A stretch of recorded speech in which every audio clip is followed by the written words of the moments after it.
Mirsa, Gubernur Jakarta Pramono Anung mengawali aktivitas hari ini dengan melayat ke rumah duka seorang pengemudi ojek online, Afan Kurniawan, yang menjadi korban dalam insiden unjuk rasa yang terjadi di Jakarta. Terima kasih banyak. Pemprov Jakarta memastikan berikan bantuan penuh kepada keluarga korban, mulai dari proses pemulasaran jenazah hingga pemakaman. Gubernur Pramono Anung juga mengajak seluruh pihak untuk menjaga situasi ibu kota agar tetap aman dan kondusif. Selain korban meninggal dunia, berdasarkan data Dinas Kesehatan DKI Jakarta, terdapat 38 pasien luka-luka yang dirawat di sejumlah rumah sakit. Saya atas nama Gubernur Jakarta mengucapkan betul-betul berduka atas wafatnya Saudara Afan Kurniawan bin Zulkifli dalam usia 21 tahun. Dan semoga almarhum husnul khotimah. Sebenarnya dari semalam saya udah pengen datang ke rumah duka, tapi baru mendapatkan informasi pagi ini. Dan ya tentunya keadaan Jakarta yang aman, nyaman, yang kita harapkan bersama harus dijaga.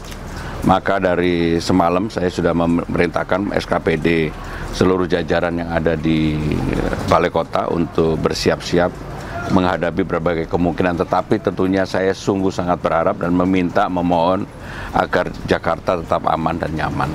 Dan juga yang tidak kalah pentingnya, kami telah menyiapkan termasuk untuk pemakaman Saudara Afan di bivak karet yang difasilitasi oleh pemerintah Jakarta.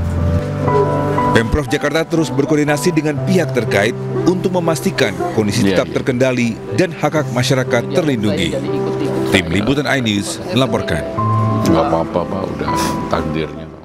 Kita ke informasi lain, pemirsa. Presiden Prabowo Subianto ungkap malu ada anggota kabinet yang juga merupakan anggota Partai Gerindra menjadi tersangka oleh Komisi Pemberantasan Korupsi.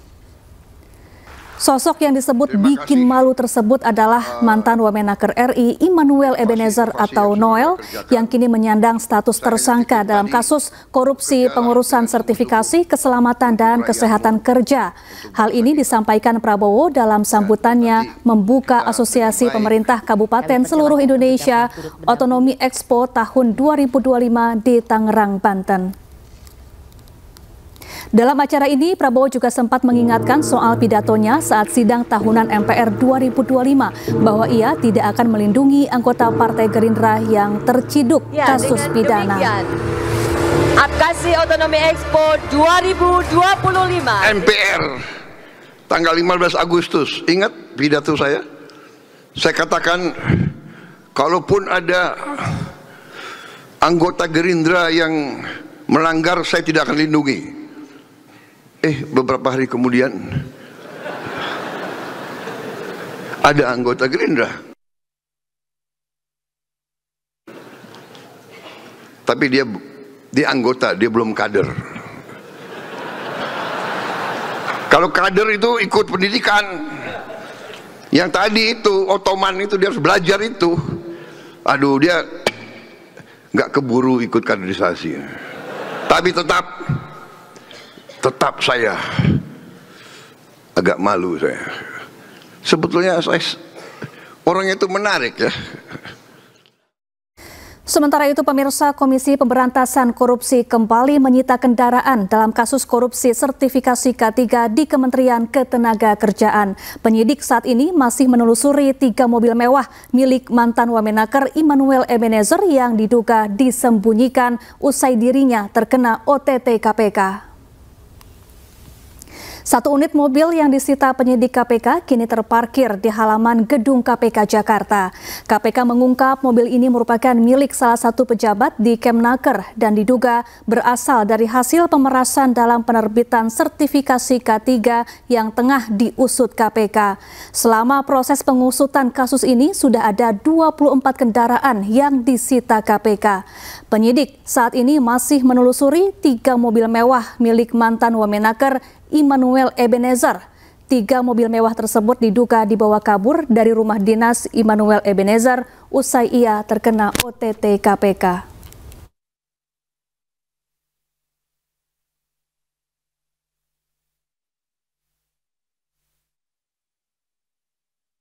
Pemirsa, Presiden Prabowo Subianto kembali ingatkan jajarannya untuk bekerja untuk rakyat. Presiden juga tekankan tidak ada satu orang pun yang tidak bisa digantikan di Indonesia.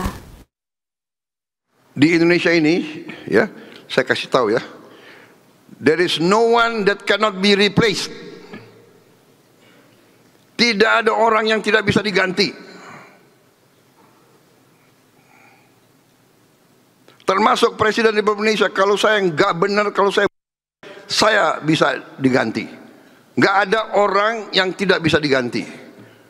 Bupati nggak beres, bupati bisa diganti. Ya, ada itu direksi-direksi BUMN merasa kayak jadi raja aja, kayak perusahaannya punya neneknya sendiri. Kita beralih ke informasi lain, pemirsa. Wabah penyakit campak kian meluas di Kabupaten Sumeneb, Jawa Timur. Hingga Agustus bulan ini tercatat 20 anak meninggal dunia akibat terpapar campak.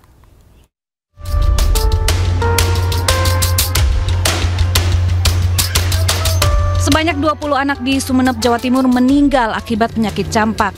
Berdasarkan data dari bulan Februari hingga Agustus 2025. Sebagai upaya memberantas penyebaran penyakit ini, Kementerian Kesehatan menargetkan 70.000 anak di wilayah Sumeneb mendapatkan imunisasi yang diberikan dalam 2 pekan.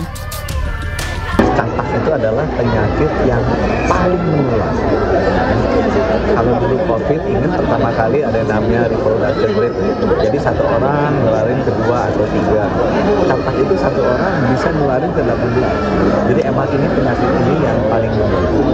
Nah, untungnya sama seperti COVID sekarang sudah ada vaksinnya dan vaksinnya itu efektif. Penyakit campak di Kabupaten Sumeneb, Jawa Timur terus meluas hingga menimbulkan korban jiwa. Sebagai langkah cepat, Pemprov Jawa Timur menyebarkan vaksin Measles Rubella atau MR. Vaksin ini digunakan dalam program Outbreak Response Immunization atau ORI, dan imunisasi massal darurat berlangsung pada tanggal 25 Agustus hingga 14 September 2025 mendatang, dengan menyasar anak usia 9 bulan sampai 6 tahun tanpa melihat status imunisasi sebelumnya. Dari Sumeneb, Jawa Timur, Faris Purnama, iNews melaporkan. Pemirsa, aksi unjuk rasa masih berlanjut. KAI Daob 1 Jakarta kembali lakukan rekayasa pola operasi perjalanan kereta api. Sehubungan dengan masih berlanjutnya aksi unjuk rasa serta rekayasa lalu lintas di wilayah Stasiun Gambir dan Pasar Senen, hari ini PT Kereta Api Indonesia Persero Daerah Operasi 1 Jakarta lakukan rekayasa pola operasi untuk sejumlah perjalanan kereta api jarak jauh keberangkatan dari Stasiun Gambir dan Pasar Senen. KAI Daob 1 Jakarta merekayasa pola operasi dengan memberlakukan berhenti luar biasa atau BLB di Stasiun Jatinegara untuk kereta api yang dalam kondisi normal tidak berhenti di stasiun tersebut. Langkah ini dilakukan untuk memberikan alternatif bagi calon pelanggan yang akan menggunakan kereta api dari Stasiun Gambir dan Pasar Senen serta menghindari potensi kemacetan lalu lintas menuju Stasiun Gambir dan Pasar Senen akibat konsentrasi massa aksi.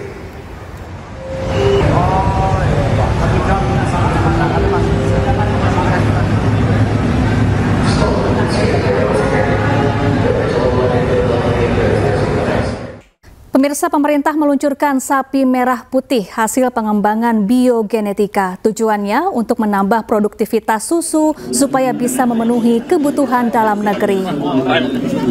Program sapi merah putih merupakan hasil kolaborasi Kementerian PPN Bappenas bekerja sama dengan PT Musa Genetika Farmindo dan IPB University.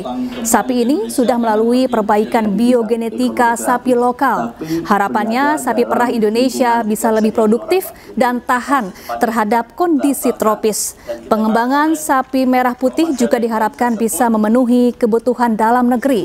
Konsumsi susu pun akan ditingkatkan hingga 5%. Ada Ibu Sek. Baru bukti embryo transfernya berhasil, lahir berhasil. Tapi kan ada keinginan yang lebih dari itu. Apa? Misalnya heat tolerant, produksi lebih baik, lebih tahan kepada penyakit. Nah, itu kan harus dibuktikan. Nah, setelah terbukti lagi ya saya laporkan lagi. Pemirsa, petugas terus selidiki penyebab pesawat Amole Air tergelincir di distrik Okumia, Papua Tengah. Pesawat diduga terbakar saat mengangkut bantuan sembako untuk masyarakat Kabupaten Puncak. Bakaran, pesawat jatuh langsung terbakar. Kebakaran pesawat jatuh.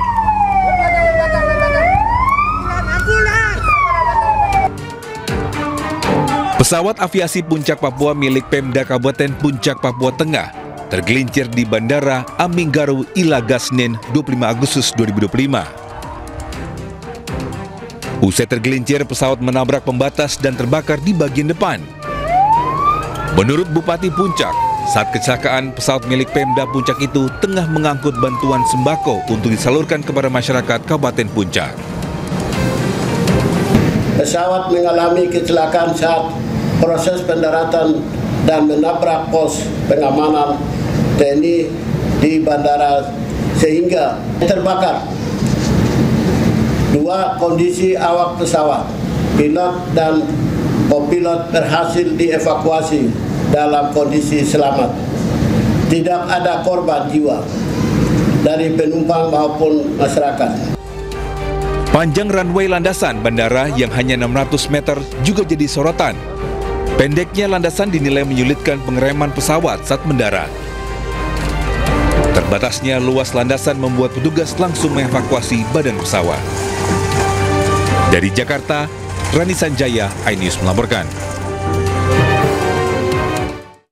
Pemirsa, bantuan dari Indonesia telah diterima warga Gaza. Mereka pun langsung unboxing paket bantuan tersebut dan berikut isinya. I got some oil. After 6 months, we didn't got any oil. So let's make unboxing. Okay, it's still closed. To be know, I went to the south of Gaza Strip just to get this from oil, and we got it. This is first time we got it. Wow, that's amazing. Look, first thing, and this small thing we messed on last time, a flour. This 1 kilo of flour. Some honey. Some honey. It's like a lot. That would be annoying. Yes, some honey. And cheese. You know what? That is oil. Some oil in packets. Tomato pasta. This will be enough. Oh my god! Noodles! Oh, look how many juice!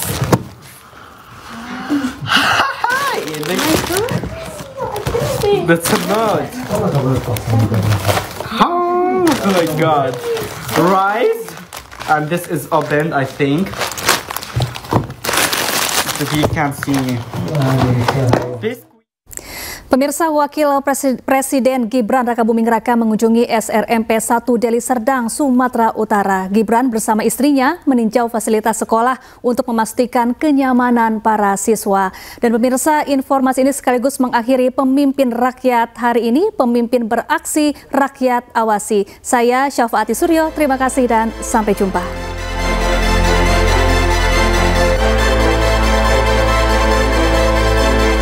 Wakil Presiden Gibran Rakabuming Raka melakukan peninjauan ke Sekolah Rakyat Menengah Pertama 1 di Deli Serdang, Sumatera Utara.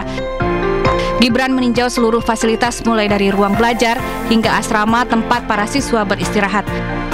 Momen hangat ditunjukkan Gibran dengan merapikan dasi para siswa yang tengah berbaris. Kunjungan ini selaras dengan arahan Presiden Prabowo Subianto untuk memastikan sekolah rakyat hadir sebagai ruang belajar memadai bagi anak Indonesia, khususnya bagi keluarga miskin. Siswa SRMP 1 Deli Serdang mengucapkan terima kasih atas berdirinya sekolah rakyat demi mengejar cita-cita mereka. Semoga dengan saya sekolah di sini, cita-cita saya bisa tercapai. Sekali lagi saya ucapkan terima kasih untuk Pak Wakil Presiden dan juga Pak Prabowo Subianto. Doain ya Pak Pres, cita-cita saya menjadi polisi.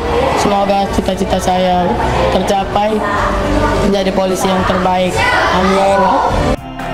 Dalam kunjungannya, Wapres Gibran berjanji akan memberi perhatian khusus untuk fasilitas sekolah rakyat termasuk fasilitas laptop bagi para siswa.